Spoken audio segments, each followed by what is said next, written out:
Trump is a 10 times scarier candidate than someone like Mitt Romney. And it's because he appealed to folks feeling left out of the jobs. And he said, you built America and I'm going to give you your place in America. In some sense, I thought it was almost the flip side. If President Obama said, people like Ro Khanna with the skinny kids, funny names have a place in America, Trump's saying, what about us? Where's our place in America? I'm Jon Favreau. Welcome to Offline.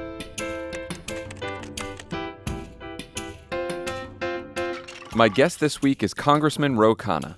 Ro Khanna is quite different than your typical politician, particularly when it comes to the issues we cover on this show. For one thing, he represents Silicon Valley, with Apple, Intel, Yahoo, and more headquartered in his district. As the former co-chair of Bernie Sanders' presidential campaign, he's one of the most progressive Democrats in Congress. But he also thinks it's important for Democrats to talk to and debate anyone, whether it's Ben Shapiro or some asshole on Fox News. Here's Congressman Ro Khanna. Ro Khanna, welcome to Offline. Great to be here. So I've been doing this show since the fall of 2021. You're the first elected official that we've had on this show. I'll try not to mess it up. No platitudes, no boilerplate. Yeah, well, that's what slogans. I was. Well, these conversations about technology get a little deeper, but you obviously have a much deeper understanding of these issues than most of your colleagues. You represent Silicon Valley. You wrote a book on this topic called Dignity in the Digital Age. And the first part of the book is about economic opportunity, which we can talk about at some point. I'd love to start with the second part, which is about democracy in the digital age, which is also a topic that's central to the theme of this show. You write, in less than a decade, tech has gone from democracy's great hope to the poster child for the crisis of modern democracy. So my first question is, and I've been wondering about this since I started the show, why has a technology that was supposed to bring us closer together made true connection and solidarity even more difficult? Because good communication is about more than just being able to talk to each other. So what technology did is it allowed us to talk more, to talk to people we may never be able to talk to. So now you can talk to people around the world. You can talk to your parents or grandparents, even if they don't live in the same place. And there was a sense, okay, if everyone can just talk, that's probably a good thing. And more people are able to talk, right? It's not just the people with established platforms. But then we didn't think, well, what does it mean to talk well? What does it mean to listen? What does it mean to talk where everyone has an equal voice? And it turns out when you just have everyone talking, it also fuels hate, it fuels violence, it fuels polarization. And I think there just wasn't enough reflection. People have been spending generations thinking about how do we have good communication? What does it mean to have communication that leads to mutual understanding, respect, and truth? And there was none of that. It was just kind of this naivete, let's just have everyone on the same platform talk and somehow everything will work out. We both had the experience of working for Barack Obama, who's credited digital organizing, particularly Facebook, with helping him win in 2008. Do you remember when you first began to realize that the internet and social media might be making the work of politics and democracy harder? It's a great question.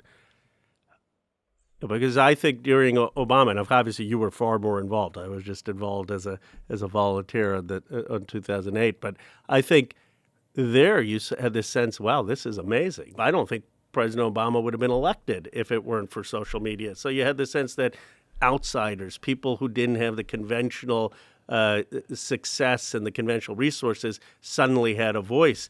And on social media, you had organic organizing, right? People who were not the party chairs.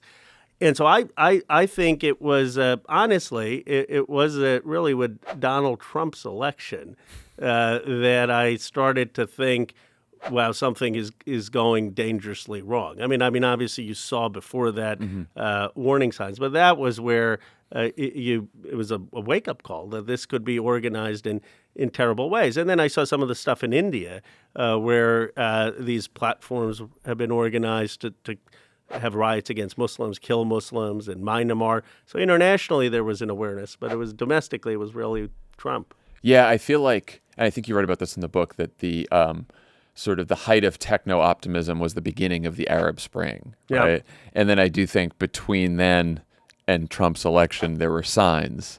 And then, of course, in 2016, that's when it really went downhill. I mean, you know and represent many of the people who run these social media platforms. Like, I doubt that Mark Zuckerberg or Jack Dorsey set out to build doomsday machines. No. Where do you think they went wrong? There's a lack of humility. I mean, there's a sense that they knew there was a techno-optimism that if we just get everyone connected on these platforms, everything else will work out. And there was not a sense of things aren't just that easy. I mean, why would we think that just having everyone on a platform is going to mean that everyone has an equal voice and that there's not going to be racism and that there's not going to be sexism and that there's not going to be violence and that somehow we're going to have an exchange of ideas? And then there was never a sense. I think the key mistake is they always just pursued profit maximization and assumed that somehow that would coincide with the pursuit of truth and promoting democracy. And there was never a sense that they had an obligation to democracy like a newspaper would or like a broadcast television station would. And so everything their engineers do is to optimize for attention, right? So think about if you were the editor of the Washington Post and every time you wanted an op-ed published, all you cared about was how many clicks it would get. I would never get published. I mean, they'd never, or every time you had an article, all you cared about is how many clicks it would get. 90% of the things wouldn't be in the Washington Post. But that's that's their formula, and they've never deviated from it. Yeah, what's good for Facebook is good for humanity, sort of the the running thing. I mean, I'm sure you've talked to some of them about these problems. Like, what do they say? What's their argument? What's their justification?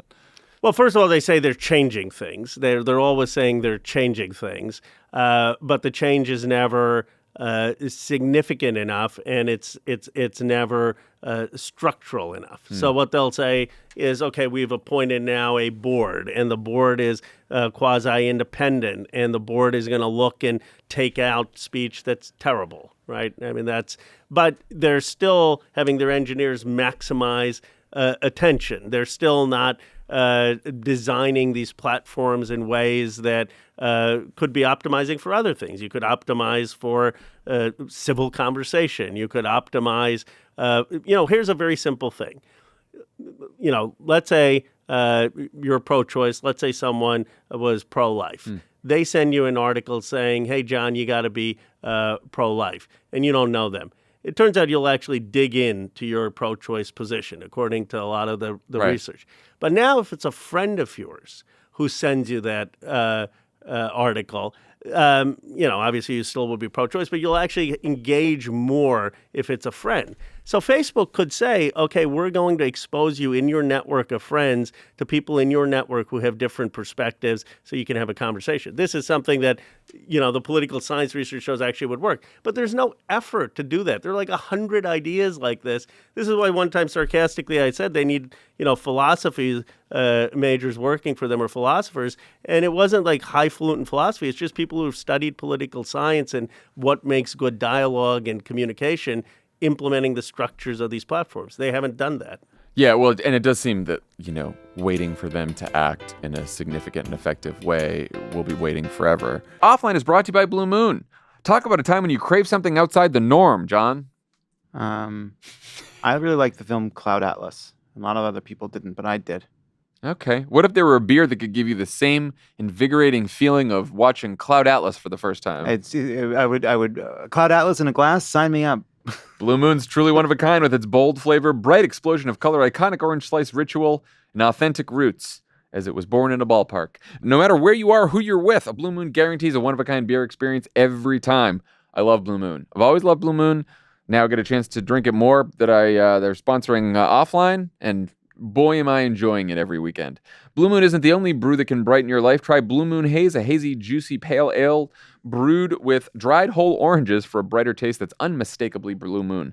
Or check out Blue Moon Light Sky Citrus Wheat and Tropical Wheat, two refreshingly light, citrusy wheat beers checking in at just 95 calories per 12 ounces. All are perfect for hanging out with friends at home or at the bar. Break away from the same old beer. Blue Moon Belgian White is one of a kind every time. Get Blue Moon Belgian White, Light Sky, and Moon Haze delivered by visiting get.bluemoonbeer.com/offline to see your delivery options. That's get.bluemoonbeer.com/offline. Blue Moon, made brighter. Celebrate responsibly. Blue Moon Brewing Company, Golden, Colorado Ale. Offline is brought to you by the Business Wars podcast from Wondery. In business, competition is the key to success. Every product you own, from the shoes on your feet to the phone in your hands, got there because of cutthroat business decisions. And Wondery's podcast, Business Wars, brings you stories about the most well-known in the world and how the decisions they make shape what you buy and how you live. With over 50 seasons to choose from, you'll hear about the fight for your feet with Nike versus Adidas, the battle to control the smartphone market with iPhone versus BlackBerry, or their new season that's covering the delectable world of ice cream. That's right, John. It's Haagen-Dazs versus Ben & Jerry's. And it tells the story of two legendary American brands that have traded licks trying to conquer the global ice cream market. Love them both. While Haagen-Dazs Don't make me choose. While Haagen-Dazs focuses on simplicity and high-end flavors, Ben & Jerry's flavors are fun and wacky. You bet they are. And even tap into a mindset of conscious consumerism. Sometimes you feel like the kind of sophistication of a Haagen-Dazs, you know? Mm-hmm. Like you're wandering the streets of Amsterdam. And sometimes, even though it's a made-up sometimes phrase. you want to change the world with Ben & Jerry's. Yeah, so you're going to get fucked up at a Grateful Dead concert and eat something with waffle in it. Each season of Business Wars is entertaining, fun, eye-opening, and will help you understand a little bit more about the world around you. Listen to Business Wars on Amazon Music, Apple Podcasts, or wherever you get your podcasts. Listen 1 week early and ad-free by joining Wondery Plus on Apple Podcasts or the Wondery app. Offline is brought to you by Seeker. You rely on ratings to find good restaurants and hire talented local professionals because transparency and reliability help you make smart decisions. So why not trust similar ratings to assess the accuracy of the information you search online? Yeah, that sounds great. Where can I get that? Oh, visit Seeker, a new search engine that lets you search with confidence. Seeker uses artificial intelligence to evaluate news and information and assigns a Seeker score that scores the quality of news results based on journalistic principles and general reliability. By analyzing content for subjectivity, persuasive techniques, and exaggeration, Seeker works to solve issues that can drastically impact our world, like rapidly spreading misinformation. Only Seeker has a Seeker score that goes from 0 to 10. Lower scores are a big red flag to alert you that the content might be manipulated, unreliable, or inaccurate. With this smart tool, not anymore. Choice and control are back in your hands. You're in control. You're in the driver's seat now. Are you ready to start feeling good about what you see online? Are you fucking ready? Seek for yourself. Seek for yourself. At seeker.com/crooked. That's SEEKR.com/crooked. In your book, you lay out more legislative solutions to these problems than I've ever heard, starting with what you call the Internet Bill of Rights. Can you give us like the headlines and highlights version of the Internet Bill of Rights? So start with the fact that all of these social media companies are responsible for the growth of QAnon, right? I mean, that's a fact. They actually take people's profiles based on the data they collect, and they target people who they think would like to join groups like QAnon, and you can substitute whatever extremist group you want there. And they're saying, hey, please join this group. We recommend you join this group. And that's just because the algorithm is saying that when it knows something, when it knows it has enough data on someone, it will say, oh, you look like you might like these kinds of groups. Exactly. And so if someone fits the profile of someone who might like QAnon, they'll just automatically push them there. Yeah. Now, here's the scary thing. They may not even need your particular data. They may have enough data to be able to make general assumptions of social profiles that they may not need much about your specific data to be able to target you. But the bottom line is, if you limited the access they had to data, if you limited the access they had to be able to target, that would make an enormous difference. And you can do that by having affirmative consent. You can do that by saying they have a fiduciary responsibility to not collect data more than they need. The central idea is they shouldn't be able to engage in all of this data, and they shouldn't be able to target you, certainly based on race or religion or sexual orientation, and they shouldn't be able to target you in ways that you don't want. Now, you may want to be targeted in some ways, right? Like you may want to know that the pizza place that you want, you probably don't want one in Fremont, California. You want one in L.A. So, there's certain things you may want to have targeting, but that should be your choice, what categories you want to have targeting in. Yeah, I thought it was very interesting that one of the provisions is that we should be able to opt in instead of opting out. Because right now, people go online and then there's some box that pops up once in a while that says, oh, do you want them to track your data across apps? This happens on the iPhone. And so you say no, but like a lot of it is just, first of all, there's like a ton of fine print and you don't know what you're clicking. But this would be that like you have to affirmatively say, no one's collecting any data on me unless I specifically say, yes, please collect some data on me. Exactly. And you have to specify all the parameters right up front as opposed to continuing to click on the boxes. But your point is a good one. It's why the GDPR has not been effective. GDPR is European regulation on data privacy because they require a lot of consent. And so these tech companies, what they've done is they have dark patterns.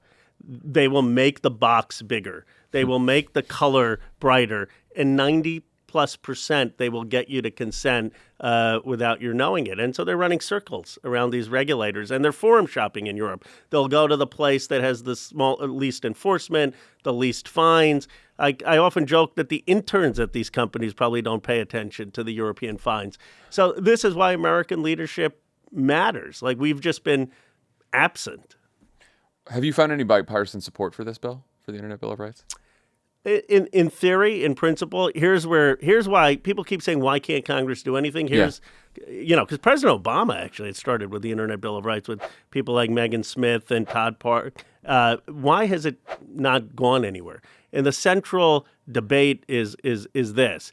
The Democrats' position basically is that we don't want to preempt states like California that have higher standards. Yes, we want a national standard, but if California wants a higher standard, we want a higher standard. The Republicans are saying, no, we want one uniform standard, and it's going to be a low standard. It's not going to be the California standard. My view of the whole thing is, okay, let's just get a compromise and get something done. But that's what the debate has been, because the business interests want one standard, understandably, but we don't want a standard that's federal that's going to be lower than some of the states, and then you're actually making privacy less secure than it is in states like California. How fiercely are the tech companies fighting against this idea of opting in for data? Because I'm sure for them, they're probably saying, well, this is how we make money. Yeah, they're somewhat opposed to it. I mean, the details matter. They'd probably say, how do you define exactly what it means to opt in? But I think where they're far more opposed is some of the antitrust legislation than on the privacy legislation. I think that they view as a more existential threat. And I support a number of the antitrust bills, but where the opposition for them is much more on antitrust than privacy. I think privacy, they would go along with a pretty robust standard. Can you talk about some of these antitrust bills too? Because, I think one solution you hear is, we got to break up these tech companies. And I think that solves some problems, but not others. So, like, what are you in favor of when it comes to sort of antitrust, and what would that do? So I'm in favor of some common sense reforms, such as you shouldn't be able to advantage your own products on your own platforms. So what does that mean? It means that Amazon, for example, shouldn't be able to say that Amazon-made products finish first in the search. They need to be more neutral. And same thing you could apply with Google or Apple. I mean, I don't want to pick on Amazon. And they shouldn't be able to discriminate against sellers, right? Like Amazon, if I'm criticizing Jeff Bezos, they shouldn't suddenly be able to say, okay, like we're not going to have Ro Khanna's book on Amazon, right? Yeah. And so they have those kind of powers. Or the App Store, we want to make sure they don't have Parler if they don't want Parler, but it can't just be arbitrary. Here's the challenge. A lot of times people view antitrust, and I support a number of the bills, as this silver bullet. And it's not in the sense, I mean, maybe just on the economic opportunity. I was in Galesburg, Illinois recently talking about the book at Monmouth College. And they said, hey, Ro, can you get some pizza with these Maytag workers who were at the factory in 2003? President Obama spoke about this. That was my first speech that I wrote with them. Wow. so this is relevant. And So I get there with 20 folks, right? Think about this. 20 years later, 20 folks show up for pizza for a guy they've never heard of.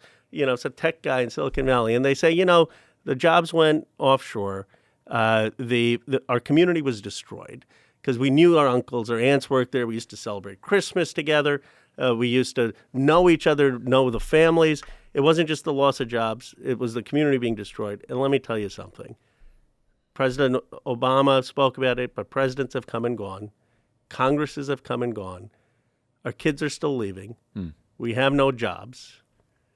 Nothing has changed. And the question, I think, for the country is how do we deal with that? Antitrust isn't going to solve that, right? I mean, and so to me, it's, and we could discuss what may, but that I think sometimes people just say, okay, let's have antitrust, and that's going to democratize access to these companies, and I wish it were that simple. Yeah, and it's not going to take care of a lot of the algorithmic and privacy issues that we were just talking about as well. If you were Joe Biden right now, because so much of this legislation is very difficult to pass in Congress at this point, like, are there any executive actions you think he could take or regulations he could put in place that would give us a healthier, saner internet that he hasn't acted on yet? He could look. He's done a lot, but he could empower the FTC to go after low-hanging fruit on regulation. Let's say on kids, right? I mean, on Instagram, for example, the fact that you have data by these companies that people using this are more likely to have suicide, more likely to have eating disorders. I mean, the FTC could regulate that just as a consumer product violation. He could require these companies to be much more strict in not allowing people under 13 on these sites. So I think he could go after these companies more on just basic consumer protection. But a lot of it does require legislation. So you mentioned QAnon on last week's Offline. We talked about online radicalization in the wake of the Buffalo massacre. We're a day after the worst school shooting in a decade, where some of the early reporting says the killer used social media to post pictures of the AR-15s he used, along with other hints that he was going to do this. Most obvious move here is to pass new gun laws, obviously. Most effective move as well. But your Republican colleagues and two filibuster-loving Democrats are still refusing to do that. What are your thoughts, though, on how we can protect free speech on the internet while still protecting each other from speech that incites violence and extremism? What is that balance? Well, first of all, it's horrific as a parent, just what happened yesterday. I mean, and you look at the glorification of violence and guns and the culture that we've created, and your heart breaks as anyone who has kids. But what can we do on the online context? Because I appreciate your saying that the simplest thing we need to do is pass a universal background check, pass red flag laws, which have passed the House and don't pass the Senate over and over again. But here's what we could do. Look, let me give January 6th as an example. Facebook had specific time and place posts saying we're going to assassinate Vice President Pence on January 6th. Those posts were there. Facebook's private security flagged these for Zuckerberg. They sat on them. They didn't report them to law enforcement. They didn't pull those posts down. Under Section 230, they had no obligation to do that. Even though there are posts on these social media sites that violate the Brandenburg test, right? Because you can't have imminent incitement of violence. There is no obligation for social media companies to pull down third-party posts that are illegal. What on earth is Facebook's excuse for sitting on those posts?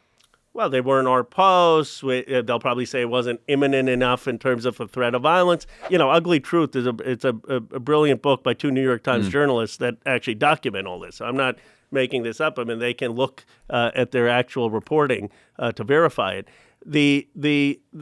Here is something that's so simple. You should, if you can go to a court and get a judge to say that a post is incitement of violence and violates the Brandenburg test, means under our current First Amendment law, it's not protected speech, then social media companies should be forced to remove it. Now, that people say, well, isn't that obvious? Well, yeah, but you would at least get the nonprofits and others monitoring these sites going to a judge, and you would start to remove some of these posts. What's a harder case is this shooting in Texas, right? Because there was this 18-year-old, obviously terribly disturbed individual. He posts pictures of guns. He posts pictures of magazine clips. It probably does not cross a threat or incitement of violence. And so then there, I think you need sort of more better community monitoring places that could raise this and intervene. But it's hard to say that that would be something you can regulate based on the facts that have come out now. Yeah, well, I mean, and now we're moving sort of beyond regulation to sort of like how you call it like a new social media paradigm. You wrote a chapter about this. And you briefly mentioned this earlier, but you could have platforms where tech companies don't just optimize for attention with like and share buttons, but also optimize for engagement with a wide range of perspectives. And you even propose including a public social media option. Can you talk about what that might look like in practice? Yeah, well, one, it could be local, right? I mean, folks who have ever used Nextdoor, which is basically a site where you can have conversation with community members and about local football games, local baseball games, theater. I think it could be a really robust thing if you had a public forum in a local community that people can participate in about their community. And you could do something nationally like a PBS. Now, for the internet where you can have conversation. Now, the best model of this is Audrey Tang in Taiwan. Mm-hmm. And here's the point with what they do in Taiwan. Yeah. So they have thousands of people that actually participate in ranking different legislation and then expressing their views, and they build a consensus of what the legislation should be. And here we can't even get the bills online. You know, I can't read the bills because you know how much power the leadership has. I don't get the bill like 24 hours before, and none of it goes online. And it's absurd, you know, because there's no transparency. Yeah. In Taiwan, they're actually engaging. One of the reasons I think people are spending hours and hours and hours on social media, liking things, tweeting things, is they feel so disempowered. It's like they can't do anything in government. They're not feeling that they have an actual voice. And so all they can do is spout off on social media. Now, if there were actual forums in this country where people said, you know what, my ranking stuff is something, and my expressing my view is something Congress is actually going to consider, as opposed to just leaving a voicemail for Ro's mailbox or writing a letter that some staffer is going to send a form letter back, they may be more engaged. They may be less willing to spend hours and hours and hours on social media. It's sad. It's sort of disempowering. Now, I don't think we only need these public forums because there's time for anger. There's time for outrage, right? In public forums like a town hall, they have to have reasonable time, place, manner restrictions. Well, after George Floyd, I don't think, you know, that should be the only kinds of speech. Or after what happened yesterday. Yeah. If people want to curse and go speak in a more passionate way, they should be allowed. So I'm just saying, but there should be that alternative of having reasonable dialogue as well, which is missing today. You said something earlier that stuck with me, which is that perhaps there could be a sort of social media platforms where the incentives are to sort of read and engage with material that we may not agree with, like maybe a friend sends us something. Do you think or what gives you hope that there's a market for engagement with a wide range of perspectives as opposed to people just wanting to stay in their own echo chamber? Like, I certainly like that. I feel like that makes me a little old and out of touch at this point. You look, and I can't tell if it's like, I mean, obviously there are incentives in social media that are doing this to people, that are incentivizing this kind of behavior where everyone's in their echo chamber and polarized. Though I wonder sometimes if it has now like rewired a lot of our brains so that we're resistant to debating different points of view, arguing with people on the other side in a real constructive kind of way. I don't know. What do you think about that? I think that's definitely true in sort of the national media environment and social media. But when you go to actual communities and you have actual conversations, people are actually pretty civil, and you have an actual debate about ideas. And I think one of the problems, and I believe this in terms of our critique of, if anything, of our own party, and certainly the right does, is this inability or unwillingness to engage with other perspectives and think that somehow we have a monopoly on the truth. I think that's very unhealthy. I mean, I think we ought to be going to places and actually listening and respecting people who may disagree with us. And I think that there's a hunger there, actually, in the country for that. And you've seen this. I mean, you saw this sort of, we've talked about this in the past with Beto O'Rourke when he went to Texas and all these different places. Part of it was just showing up, or John Fetterman just showing up. I'm sure there are people on the other side who do it. I think that in the actual country, people want that. They want people who listen and engage. But somehow social media just doesn't bring that out. It incentivizes you not to do it. I mean, look, if I were to post, I was in Maytag, in Galesburg, Illinois, and I had these conversations over pizza, and here's what I said, and here's what they said, it'd get like 30 likes, and people would be like, what the hell, right? That's the reality. Yeah. And so there's no incentive to do that. In terms of the Twitter and social media. And then people say, well, Twitter aren't voters.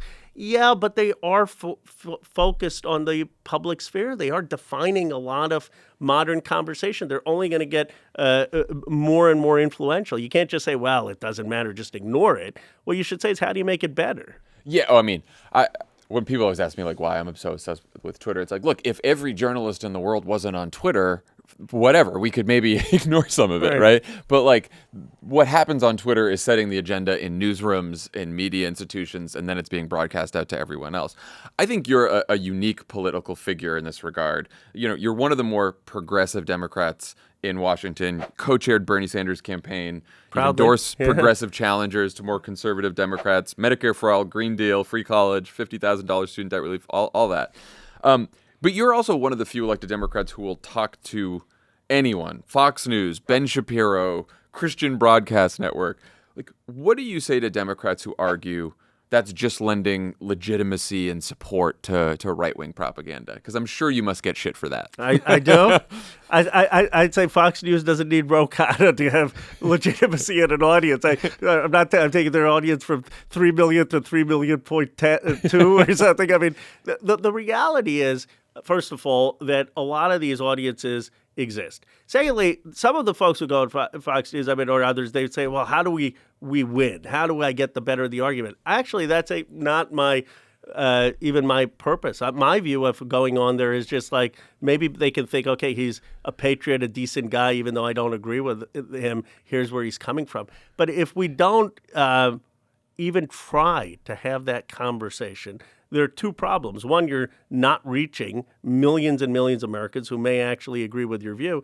Two, you may have blind spots in your own perspective. Like, don't be so sure that everything we're for is exactly the truth. I mean, and I think people respect folks who go on, and a lot of times it makes me rethink things. And so one person said to me, well, why can't you just do focus groups? Why do you have to go on Fox? Why can't you just have your staff do mock debate?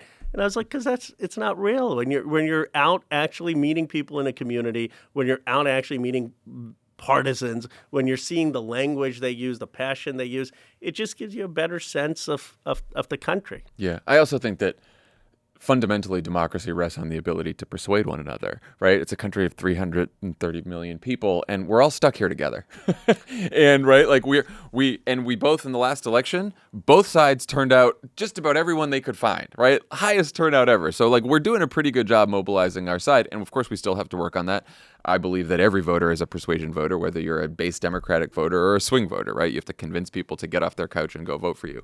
But I do think I do worry a little bit that if we assume that every Republican voter or potential Republican voter out there is just like Mitch McConnell or Donald Trump. And they're not necessarily. Some of them have complex views on different issues, and they're winnable. And it's not just like we want to win them because we think it's like it makes us feel good and makes us feel reasonable, but like for the health of democracy, to like win majorities, we have to actually go win people over. And I do think that like exposing people who don't usually hear our views to our views it can't hurt.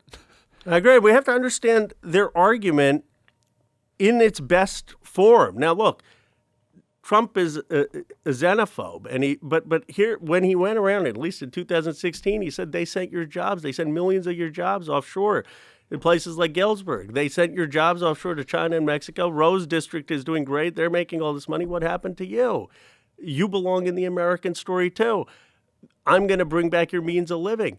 Now, he sold a total lie. But if we don't understand the anger, the motivating impulse, then how are we going to address it? And partly also, I'm more of an optimist about America. You look at Mehmet Oz. I was telling a friend about this. I don't know if I should say it, but I will because I believe it. And I said, America is becoming more multiracial in spite of ourselves. When I was growing up, I was born in Philadelphia.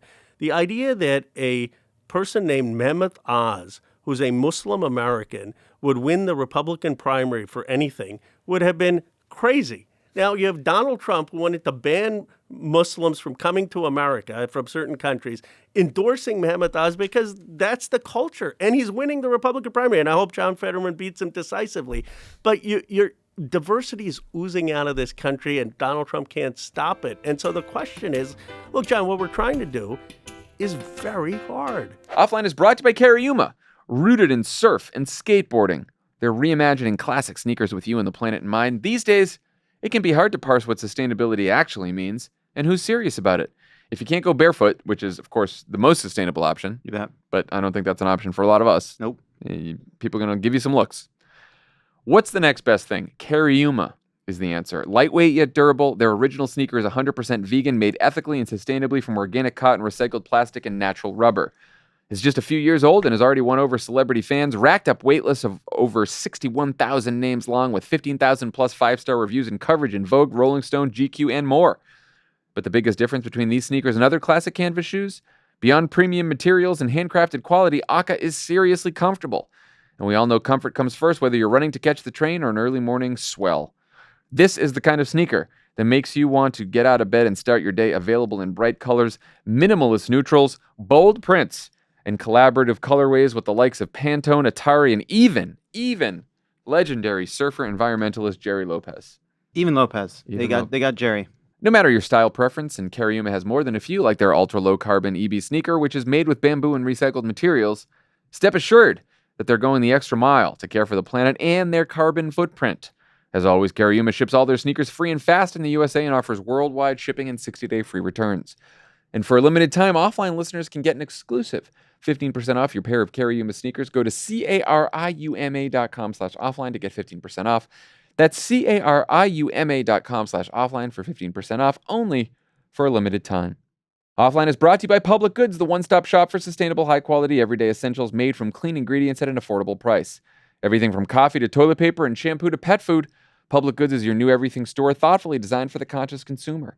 Rather than buying from a bunch of single-product brands, Public Goods members can buy all their premium essentials in one place with one beautiful, streamlined aesthetic. Public Goods searches the globe to find clean, healthy, eco-friendly, and innovative products. We love Public Goods. We do. We're huge fans. I love their poop bags. That's what I've been using lately. There's shampoo. There's soap. That weirdo Tommy likes the bar soap. Bar soap. Yeah, that's his thing. That's his kink. It's like, what do you get ready to go out in the roaring 20s? Bar soap. Rather than buying from a bunch of single product brands, Public Goods members can buy all their premium Where's essentials. my bar soap and my tooth powder? Oh, I dropped it. I dropped it again because it's bar soap. Okay. In one place with one beautiful, streamlined aesthetic. It's where you went. That's okay. Public Goods searches the globe to find clean, healthy, eco-friendly, and innovative products. It's slippery. Knowing what's in your products and where they come from is important. They ethically source and obsessively develop each of their products to be free of unhealthy ingredients and harmful additives still common on drug and grocery store shelves. They're committed to making their products healthy and safe for humans, animals, and the environment. They use a membership model to keep costs low and pass on even more savings to their customers. Best of all, you can make your first purchase with no obligation. Join hundreds of thousands of others who've switched to their new everything store. And we've worked out an awesome deal. Receive $15 off your first Public Goods order with no minimum purchase. That's right. They are so confident that you will absolutely love their products and come back again and again that they're giving you $15 to spend on your first purchase. You got nothing to lose. Just go to publicgoods.com/offline or use code offline at checkout. That's publicgoods.com/offline to receive $15 off your first order. Offline is brought to you by Future. Future believes that people motivate people, and having your own future coach isn't just the best approach, it's the only sustainable approach to your health and fitness. Take it from me. I've been using it for 3 or 4 months now. Got my coach, Gabe. He gives me my workouts, Yep. changes them up when I want to change them up, gives me some encouragement, gives me a little nudge when I'm not in there. Ever give you a towel snap? Digital? No, digitally? digital towel snap, yeah. He could help you work on your calves. Love it. Oh, my calves? Mm-hmm. I know you've been My asking for spindly some help calves. on that. I know. I want to work on my spindly calves. You get your own expert coach, your own Gabe, who gives you personalized daily coaching and a workout plan built just for you, all through the Future app. Your coach will tailor your plan to your goals, balance consistency and motivation to set you up for long-term sustainable success. They'll be there to celebrate your achievements and give you an extra push when you need it. Future is not a fancy piece of equipment. It's not a get fit quick plan, and this isn't a YouTube video. With daily coaching and tailored workout plans, your Future coach will support you through every step of your fitness journey. There's no risk to try Future, and right now you can get 50% off your first 3 months and cancel anytime during the first 30 days at tryfuture.com/crooked. That's tryfuture.com/crooked. The counter argument that you always hear is, especially after Trump, was, okay, everyone's trying to understand the economic anxiety of these voters, but racial resentment is much more predictive of how these people, how a lot of people in the country were going to vote for Donald Trump, and that there are white people who don't have high levels of racial resentment, who were non-college educated, working class people who didn't vote for Donald Trump. And so how do you deal with these? How do you deal with the racial resentment in the country in addition to the economic anxiety? Sometimes both of them are, mixed up together. Well, I think it's both, but you don't do it without talking to folks. When my family was moving into Bucks County, there was chatter on the street. Why are the Khannas moving in? Now, my parents could have just said, okay, we're not going to talk to the neighbors. But my dad said, no, I'm going to find out. And it turns out, because we're Hindu, there was concern whether we would put the paper bag lights out on Christmas Eve, or whether the street lights would be broken because the Khanna household wouldn't have the lights out. And, my parents grew up in India. They celebrated Christmas as Hindus. We put out the lights. It wasn't a big deal. And we invited our Christian Christmas celebrating neighbors to Diwali. My point is not that the decision my family took was the right decision. I support that decision. But even if you're dealing with complex issues of race, of religion, of discrimination, I think having a conversation, engaging people not just starting with judgment, is a better way of becoming a multiracial democracy. Look at every Republican speech, John. They start with, you're losing the America you love. You're losing America. You're losing your way of life. That is their fear. And the reality is, look, when my parents came to this country, immigration was 90% European in the 1960s. It's 15% European. People say Canada, Australia, Britain. Give me a break. They're 80-some% white. We're 60% white, non-Hispanic. No country has ever done this. And the idea that there would be a linear line from President Obama onto a multiracial democracy was naive. So we're doing something unprecedented. The only way we're going to get there is having a conversation, and I think a conversation without starting with judgment is our best shot. That doesn't mean that economics is the only thing. But economics is something. I mean, look, I mean, when you have communities that have been totally left out through no fault, I mean, it's not, I don't blame one individual. There's a lot of benefits to globalization. But if you were living there, I mean, you've been there. Yeah. And it's 20-some years later, and your life is terrible. Your kids are leaving. They're calling it a brain drain. What my parents faced in India, wouldn't you want to change the system, vote for something new? Yeah. Well, and I mean, globalization is obviously the economic component, and as you split the book up into sort of economics and digital democracy, I also think that the digital side widens the divide as well, because now you have people in these communities who have lost their jobs, who have all this resentment, who think that the world is changing too fast around them, and then now they can see on the internet, on Twitter, on Facebook, on Instagram, sort of all of these wealthier people in Washington or in Manhattan or in San Francisco or in LA living wonderfully fabulous lives. Right. And they all happen to be, more often than not, Democrats. Yeah. And whose grandparents, like mine, probably didn't serve in World War II, right? So there's this sense of, well, our parents, our grandparents, our great-grandparents built America. Rose didn't. Obviously, I disagree. My grandfather was in Gandhi's independence movement. There are a lot of things that contributed to America. But I think that there is this sense of, and the internet makes it more acute. And, one of the things I did after Galesburg is a very small thing. I called up Google, and they're creating this program at Carl Sandburg Community College there. 20 kids get $5,000 stipends. They'll get 18-month course in a job. But there's also the sense that they're not the architects of the modern digital age. Think about the folks listening to you and how much of your life is digital. How many times do you go and search on Google? How many times do you look on your phone? How many times do you tweet something out? And who is making all of these decisions? Yeah. They're folks sitting in Silicon Valley. I'm convinced Clubhouse would not be as racist and sexist if there were more black people and women designing the architecture. And I'm convinced some of these platforms would be more inclusive of rural communities if their kids were designing the architecture. So you've got a very small group of folks making the decisions for how we're going to live our digital lives that are economically hugely consequential. 90% of the stock market gains were because of tech. $11 trillion of market cap in my district, John. I mean, think about that. And that are extraordinarily consequential in terms of our public life. And people are looking there and they're saying, well, where are we in the picture? So what's your thought on the Democratic message to counter all this? I saw you did an NPR interview saying that you think Democrats can be a little too preachy.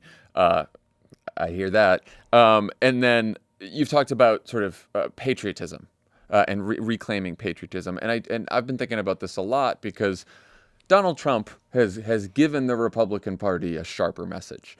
And it's a message that's not look, when we ran against Mitt Romney in 2012, it was an easy message, right? Mitt Romney. No, you ran a brilliant campaign. Don't but give yourself some credit. Also he was the corporate raider, and we ran a much more economically populist campaign than I think we even did in 2008.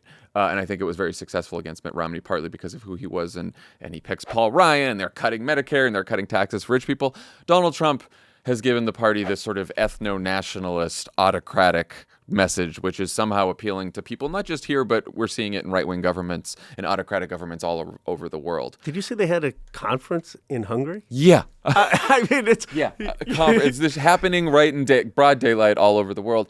And I wonder, what is the multiracial, multi-ethnic, democratic, small d democratic message that beats that fights that? What's the story that also sort of wraps in American patriotism?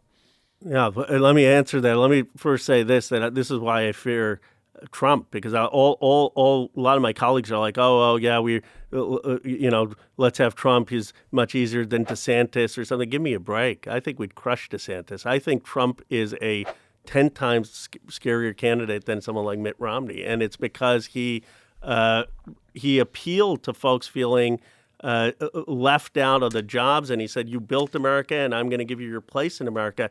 In some sense, I thought it was almost the flip side. If President Obama said, people like Ro Khanna with the skinny kids, funny names have a place in America, Trump's saying, what about us? Where's our place in America? Yeah.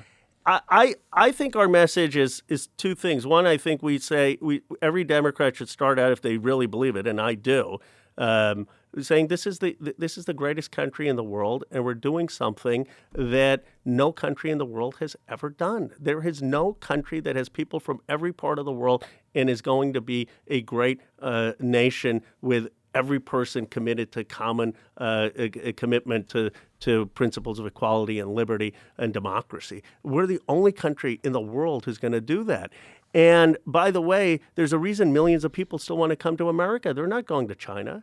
They're not going to Russia. They're not going to Canada. They're not going to France. They want to come here because we've got the greatest possibility of making something of your life. And so the question then becomes do we want to continue this direction where people, regardless of their background, regardless of their heritage, can come and be part of this great nation that allows everyone to flourish? Or do we want to have sort of a parochialism, nationalism, sort of shallow patriotism? That, I think, would be the overarching message. And then with Trump, I think we should say, look, for 40 years, this country screwed over a lot of people. We sent jobs which we shouldn't have, and it was policies that were broken. Okay, so you voted for Trump, and what did he do? His answer to that was, we're going to have corporate tax cuts and we're going to have tariffs in China. Right? I actually summarize what he says. Don't distort it. That's what he said. Did that work? Did that really reindustrialize America? Or do you think what we really need to do is have massive government mobilization with the private sector to make sure we have reindustrialization in this country? You know what? I was in Chicago, and I was talking to this black steelworker at a union, and he said, it was sad to me because he said growing up, he thought he had more prospects than young black kids in Chicago today because he could get $30 jobs with pensions. Now people are going to get $16 jobs. He said, why don't you guys listen to Elon Musk and the gigafactories? What are you doing? And I said, you realize Elon's anti-union. And he said, yeah, but I don't care. At least he knows what he's doing. It seems like you guys don't know what you're doing. We as a government can mobilize with the private sector the new industrialization of this country. And I'd say this to the president all the time, go to the factory towns, get the private sector, revitalize it. Pat Gelsinger, the Intel thing this is something that really upsets me because $20 billion has come into Ohio because of President Biden's policies, because of the CHIPS Act and President Biden. Gelsinger will tell you this. And DeWine ran ad after ad after ad, taking credit for Intel. Fine, he did something good too, to the point that Pat Gelsinger joked the headline should have been Gelsinger reelects DeWine governor. But why does the country not know that President Biden and the policies of the Congress are having $20 billion coming into Ohio to revitalize Ohio, reindustrialize Ohio? Like Donald Trump got 600 jobs and the whole country knew about it. And get Tim Ryan in there, right? Yeah. So I think part of it is going to these towns, having an economic revitalization message, standing with plants, standing with opening up new factories, and saying, not arguing with the diagnosis of the problem, actually saying, yeah, we screwed up, but saying that the solutions just aren't correct. So you're not going to get reindustrialization by tax cuts and just tariffs on China. Yeah, well, part of it is getting that message through the clutter that the internet has given us in the news media environment, which is tough. Last question I'm asking all of our guests. What's your favorite way to unplug? Well, it's with my family. I don't talk about it often, but that's watching Paw Patrol or other. Charlie has started with Paw Patrol. I've seen that. That is definitely it's a great joy, either that or with friends, but. That is definitely the joy of my life. Are you a phone addict? What's your relationship with your phone like? I see you tweeting a lot, but that's... I am a phone addict, and finally my wife had to put the foot down, which was the best thing I ever did. And she said, look, you travel, I don't care, you do anything. When you're here with the kids or anything, no phone. And so I literally will leave my phone. That's a good rule. In the room. I don't have the self-discipline to have the phone. Nor do I. So I literally leave it in the room, and then I am with the kids or at dinner, and I never. And that's the only way. So I am definitely too addicted to it. I will say I was looking through your tweets in preparation for this interview, and I saw like a couple weeks ago. Some account with like 18 followers was like, I don't want to vote for Ro Khanna again, and here's why. And you replied, and you're like, what could I do to earn your vote? And I was like, you know what? Didn't try to fight him. Was very polite. Just asked for his vote. I'm like, that's a good congressman right there. Well, look, I had to be an incumbent to get there, and anyone who has had to do that, you have to go door to door. And this is digital door to door. I used to do that when I was campaigning. My staff said, oh, don't waste your time on Facebook. And I used to look, and if they were in my district, I used to actually engage them in a conversation. There you go. Ro Khanna, thank you so much for joining Offline. Really Thanks appreciate for the having time. me. Really appreciate it.